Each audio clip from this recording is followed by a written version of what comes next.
Nakalimutan ng tropa ko yung payo niya. Kumain lang kami ng balot. Grabe talaga tong balot.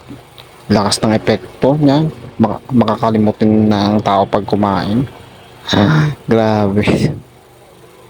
Ay, nagchat pa yung tropa ko. Naiwan daw yung payo niya. Ngayon, malapit yung bahay ko sa balutan kung saan kami kumain. Nagchat pa siya, oh. Namamakaawa. Nahiya lang magsabi kung kukunin ko. Pero, kita mo naman, oh. Na-stress siya, oh. Nainis na. Kasi regalo sa kanya, oh.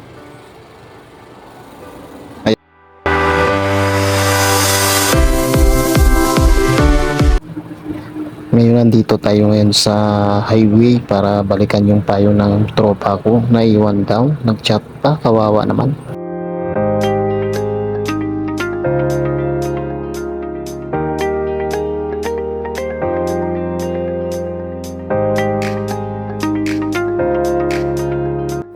Ang tagal naman ng jeep.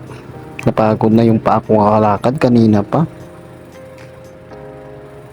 Anong oras na kasi? Kaya wala masyadong dumadaan na jeep. Sana chamba tayo ng jeep para makasakay tayo. Kasi pag hindi ako makasakay, baka hindi natin maabutan yung payong niya.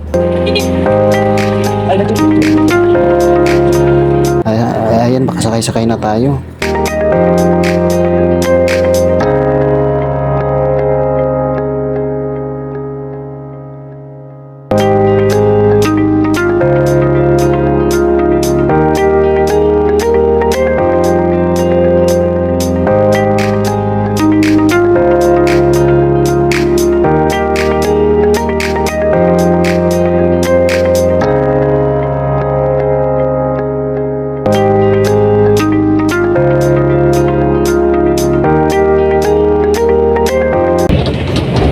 Pagmasahe po, kasi po yan. Kasi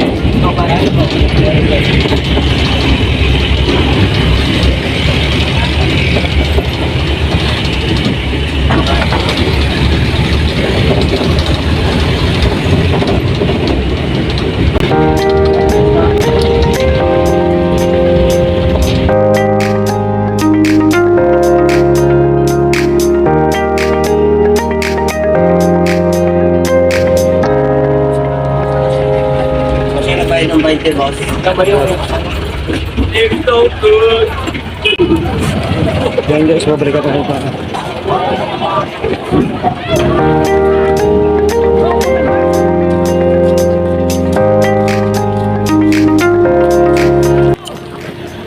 Malapit lang yun dito guys eh. Kumbaga.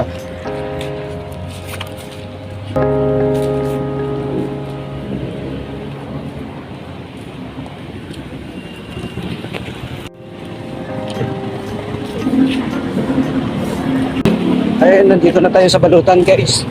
Si Manong tatanungin natin. Ay, hello, kuya. Kuya, excuse me kuya.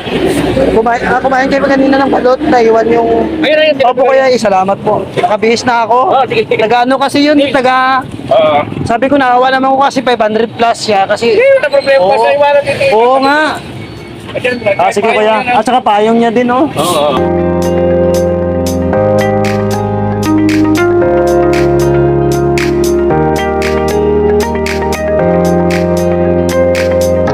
Kuya, salamat kuya. Okay. Ayan guys, galit na yun.